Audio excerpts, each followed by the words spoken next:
प्रज्ञा संदीप बोराडे या विवाहितेच्या गर्भधारणेनंतर तिला विश्वासात न घेता केलेल्या शस्त्रक्रियेनंतर तिला व्यंधत्व आला। आता विवाहितेस तिच्या सासरच्या मंडळींनी 5 लाख रुपये हुंड्यासाठी मागणी करत मागणी मान्य न झाल्याने घरातून हकलून दिल्याची घटना घडली आहे।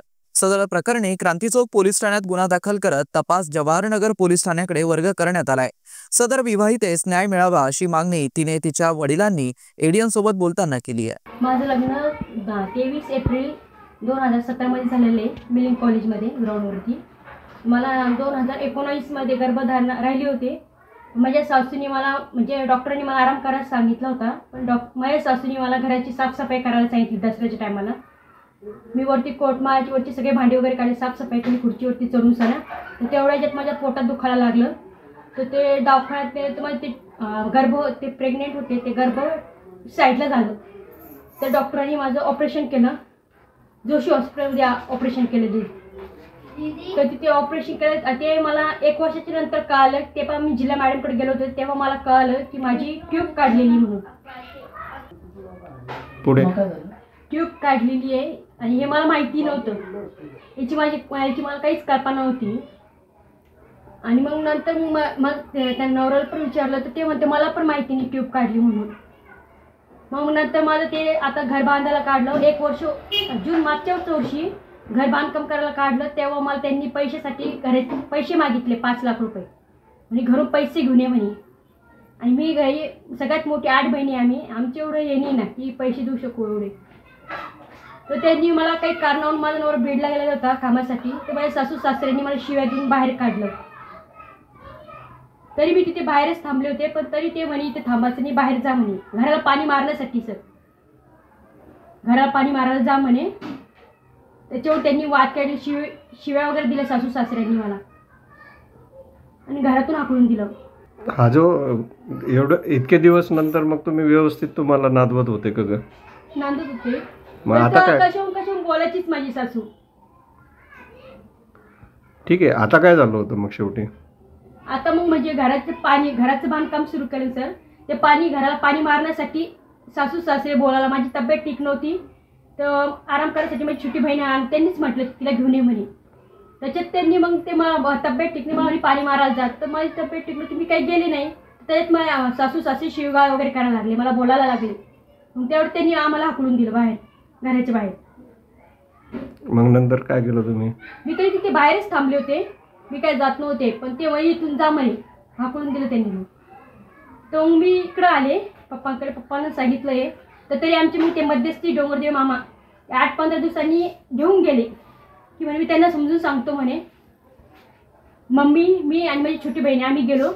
तर मग तिथे त्याला डोंगरदेव मध्यस्थी मामा काय म्हणे, मी वाटलं तुम्हाला कोरा पेपर लिहून देतो म्हणे, तुम्हाला काय लिहायचं तुम्ही लिहून घ्या आणि मी सही देतो म्हणे, पण पोरीला घ्या ना म्हणे मध्ये। पण आम्हाला मध्येच घेतलं, माझी सासू दारातच उभा राहिली म्हणे, मध्ये यायचं नाही मी घरात म्हणे।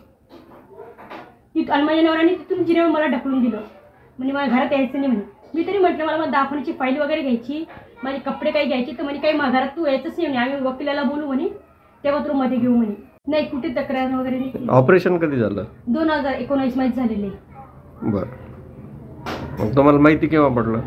मला 20 मध्ये माहिती झाली सर, 20-21ला। ते पण मी त्यांना घडी म्हणायचे की आपण दवाखान्यात जाऊ, तर ते मला काही बहाणे की आता पैसे नाही, नंतर जाऊ आपण, नंतर जाऊ। तर आम्ही जिल्हा मॅडमकडे गेलो चेकअपसाठी।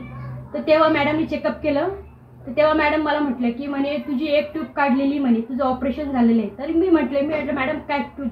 तर म्हणे तुझी गर्भधारणा राहण्यासाठी ती ट्यूब असते म्हणे, तर तुझी ती 1 ट्यूब काढलेली म्हणे। मग पुढे काय केलं? मग मी यांना म्हटले आपण जोशी मॅडमकडे जाऊ, कंप्लेंट वगैरे करू, त्यांना विचारू की मला न सांगता ट्यूब कशी काय काढलेली। तर त्यांनी काही मनावर घेतलं नाही सर। काय कारण नव्हतं तुमचं घरातून बाहेर काढायचं? मला मूलबाळ होत नव्हते म्हणून मग त्यांनी मला घरातून बाहेर काढलं सर। त्रास द्यायचे मला, माझी सासू मला कशावून ताने मारायची की तुला पैसे घेऊन ये म्हणायचे आणि म्हणायचे तुला मूल पण होत नाही म्हणून असे म्हणायचे मला। ते कशावून बोलायचे सर ते मला, आणि सासरे पण शिवगाळ करायचे, पैसे मागायचे सर ते। किती? 5 लाख रुपये। तुम्ही ही गोष्ट घरी सांगितली तुमच्या आई वडिलांना? हो सांगितली ती सर। त्याच्यानंतर मग पण सर आमची परिस्थिती एवढी नाही ना सर, आम्ही 8 बहिणी, मीच मोठी, आता 6 बहिणीचं आमचं दुकान आहे गार्डनमध्ये, मग एवढे पैसे कुठून देणार सर? मी तरी त्यांना म्हटले, पण ते काही ऐकायला तयारच नव्हते. आता तुम्ही नंतर तक्रार केली, हो. तक्रारीनंतर काय काय पुढची काय प्रक्रिया झाली का? तुम्हाला समाधान आहे का त्या गोष्टीचं? काहीच झालं नाही सर. पोलिसांकडून काय अपेक्षा आहे तुम्हाला? की त्यांनी घेऊन जावे. तुम्हाला काय अपेक्षा पोलिसांकडून?